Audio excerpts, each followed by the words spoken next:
Most Worship Grand Master, thank you very much for giving us this opportunity to talk with you and your thoughts and views as to why you joined Freemasonry and how you found that your involvement with Freemasonry gave you greater confidence in your day-to-day activities thereafter.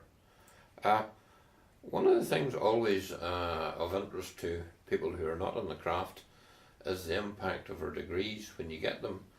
And I just wonder if you have any recollections of whenever you received your degrees when you joined the order, as to how you found them and how they took your interest. Well, I was caught on the hop, as it were, because when I got an invitation with important marked across it to come down to a lodge in Moville, Lodge 297, and it was to get a first degree. And I didn't know how this come to be because I never asked to join Freemasonry. But nonetheless, when I got down there, there was lots of people whom I recognised and who knew and who were quite comfortable to be Freemasons. And that marked my book, as it were, because I said, well, if that's the case, if they enjoy being Freemasons, surely I should enjoy it. So I got my first degree that evening. Now, that left me wondering, what's going on here? I'm confused. But then when I got my second and third degrees, then I got more aware of the path that we were taking, and I was delighted to become a Freemason. Well, that's good. One area which is always of interest to people is costs of Freemasonry. And I wonder if you recollect what sort of money it cost when you became a Mason back in the 60s. Well, I'm not quite sure what it cost them, but at a guess, I think we paid something like £25 to £30, to be members of the order at that time. And of course, it didn't bother me because it wasn't a big enough sum to put me back on my heels with no shoes and no toes in the socks and what have you. Well, that's not so bad. Yeah. One of the interesting things, of course, in Lodge, and our lodges, as you know, have evolved over the years, but Yeah. Back when you joined, did you find that the social side was very strong, or was it more focused on lodge work in those days? Well, it was more focused on lodge work, but there was a minimal sort of focus on the social side. We would take our ladies out on an evening during the course of the year, and we'd dine them and wine them and whatever, and the brethren would be there with them, of course. And that was mainly the social side, but it was the lodge working side and attending lodge and making sure you didn't miss your meeting that were the most important things. Oh, that's good. Do there any sort of, from your period when you joined the lodge, are there any of the sort of personalities stand out in your mind from years past? Over the years, as you know, we've lost many of the great personalities, but I just wonder if there are any that sort of stand out. Oh yes, there were some exceptional people whom I personally befriended, and I really enjoyed their company, and they were so hilarious, in fact, in some of the yarns they had to tell. Some were quite true, and some, in fact, were concocted by them personally, but they were lovely people, and the history and the memories that they had of their time in Freemasonry, because they were much older than me, in fact, were very relevant. And I got a better insight into what Freemasonry was all about by virtue of what they said to me. Yeah.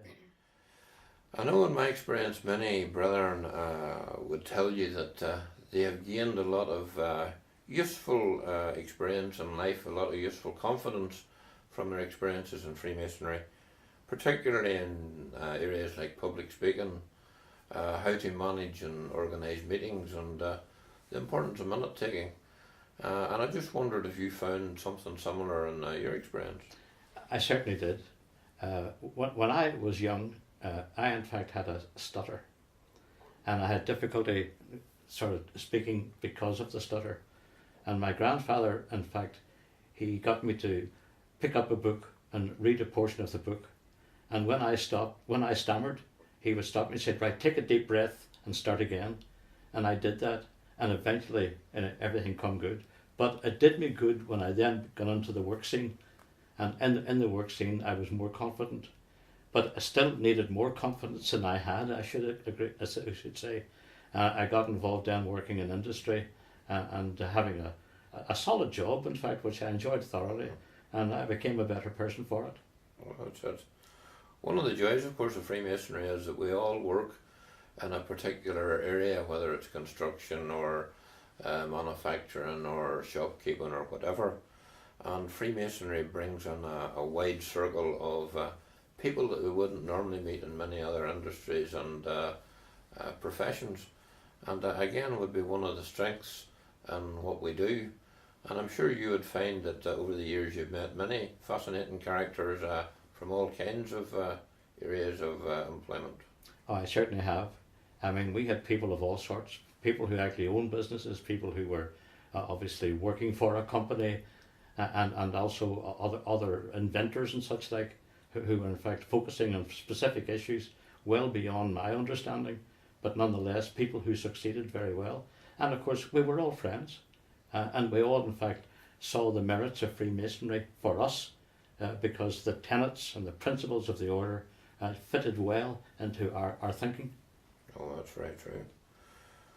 You then come to that time in your membership of the craft when you would have been offered or promoted into your first office. And I don't know about you, but it always comes as a shock to the system with all that additional responsibility, guarding the door and all the ritual associated with it. And I'm sure you found it as a bit of a challenge initially, but you would have enjoyed it and moved forward and worked your way on up. Well, absolutely. It was a challenge at the start. I got through it, in fact, until I got into the chair. But the one thing about the lodge that I joined, which was St. Columb's Maville number 297, I mean, I was in a lodge where it was farmers and fishermen in the main, and there were very few city slickers, if I might use that term. But having said that, I learned a lot. And of course, when I became the master, I served for a year, and at the end of the year, in fact, I inadvertently, if I might say, or without pressure, became the secretary of the lodge, which I served for about eight years. And of course, going on from there, I also made some sort of impact on my superiors, because we had regular visits from the provincial Grand Master and other provincial officers. Mm-hmm. And there come a time when they needed a new provincial Grand Secretary, and lo and behold, I got the job, and I was shocked. But having said that, I was delighted as well to get it. And I felt I did a job which pleased me and pleased them. It just goes to show you the truth of the old saying that if you want a busy man to do the work for you, you should always approach a busy man. Well, that's true. That's true. One of the interesting things that we find, and I'm sure you've noticed it in your perambulations around the Irish lodges, some lodges have a great esprit de corps, they have a great life in them, invariably down to one or two brethren. Some other lodges may be a little bit more, or a little quieter. It's very hard to find a recipe to actually promote that throughout the order, but it's an interesting thing that every now and again things gel well, and lodges do grow on the back of the encouragement of one or two brethren. And again, I'm sure you would have noticed that in your job. I can respect that, because that's quite true. So some lodges have a good core of people who in fact are determined to improve things in the lodge, and they get about their business and make it happen.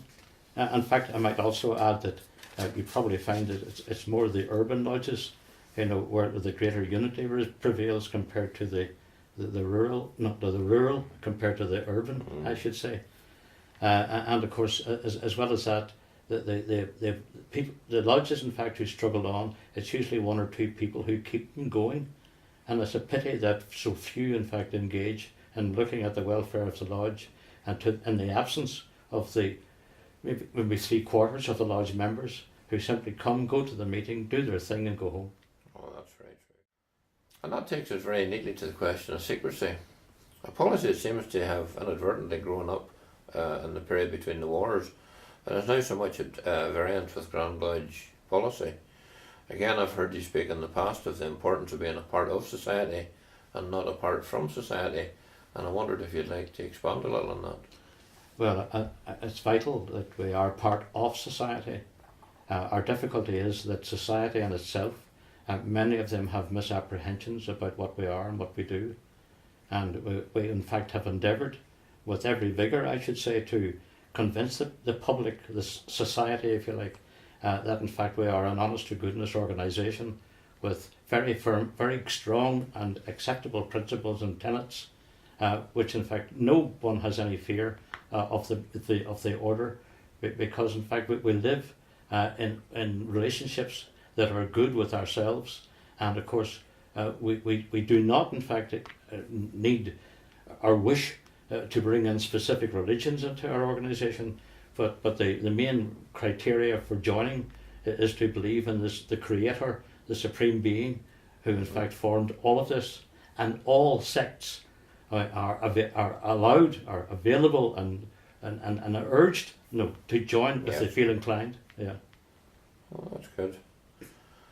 Another area of which Freemasons have always been noted for is their charity giving and the importance of charity within the craft.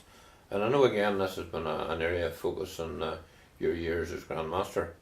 And I wonder again if you'd like to say a wee bit more on that.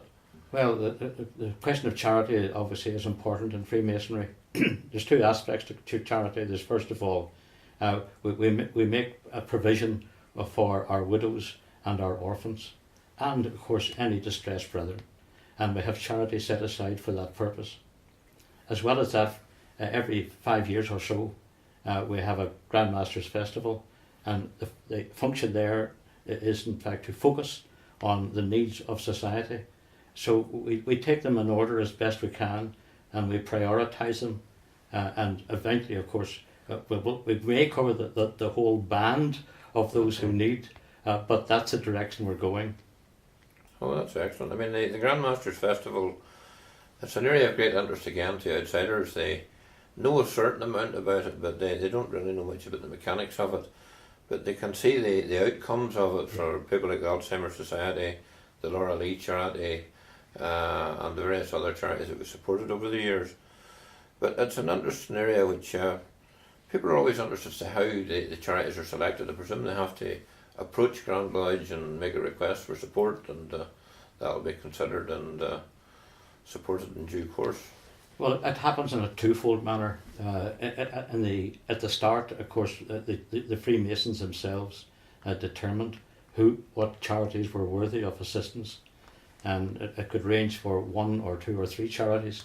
But we have a Grand Masters Festival, say every 5 years, as I've referred to, and of course, if that's the case that we have said let's do it for these people, then we do it, and the sums are growing every time we have a Grand Masters Festival.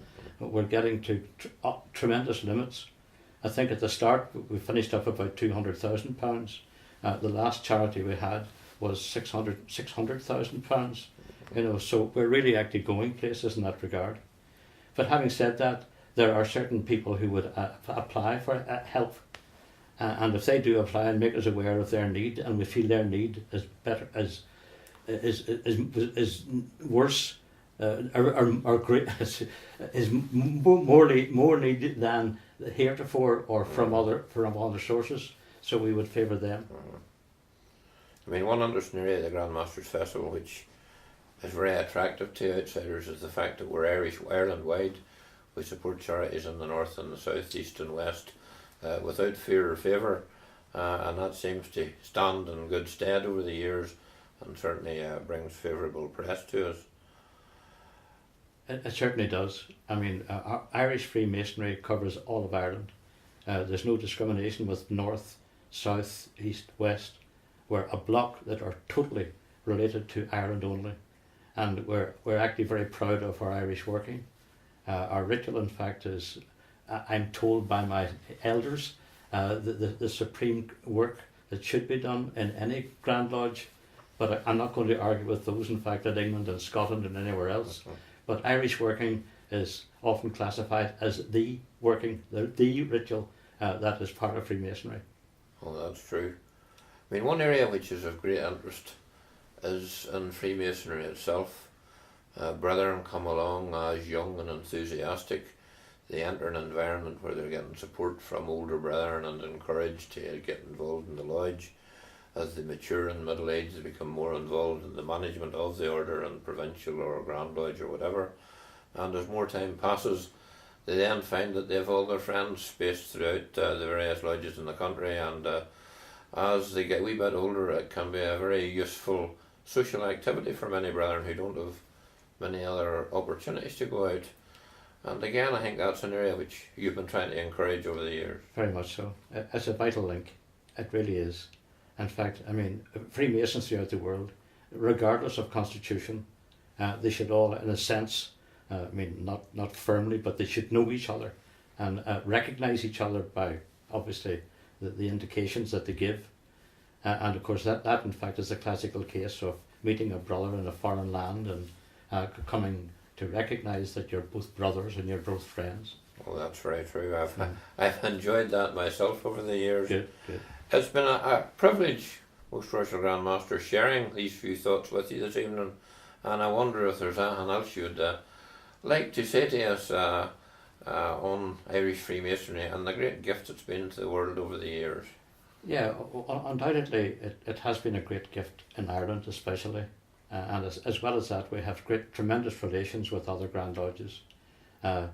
We have some Grand Lodges in fact that we don't recognise, sadly, because they don't actually adhere to the standards which we subscribe to. As well as that, the question of secrecy is always mentioned, and I hate that word secrecy, quite honestly, because it's not secrets we have, it's means of recognition. So in fact, if I was speaking to you and I didn't know at what level of Freemason you were at, I could soon find out by simply touching your knuckle or whatever the case might be, and I would know exactly where you're coming from. But by the same token, I'm often challenged by people who are not in Freemasonry to say, what are these secrets? How do you indicate them? How do you transfer them? How do you make them known? And what has happened in the past? My past Grand Master, my previous Grand Master, I should say, when interviewed in Radio Éireann, or Telefish Éireann actually, he was asked in fact about secrets, and of course the girl was hoping to hear what sort of secrets he could discover from Freemasonry, and he simply said, well, he said, could I have the number? Could I have the code or the secret number of your card, your credit card? And he says, oh, not at all, I can't give you that.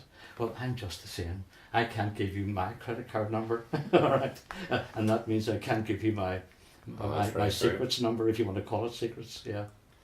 But these are just means of recognition among Freemasons. I've often thought some of the great secret societies are our golf clubs where you don't really know what's going on. Correct, absolutely, yeah. Well, again, Most Worshipful Grand Master Wood, thank you very much for giving up your time. I know you're a busy man. Okay. I'm glad to see you're hale and hearty after your recent operation, yeah, and we look forward to seeing you in Grand Lodge in the not too distant future. Okay, thank you very much.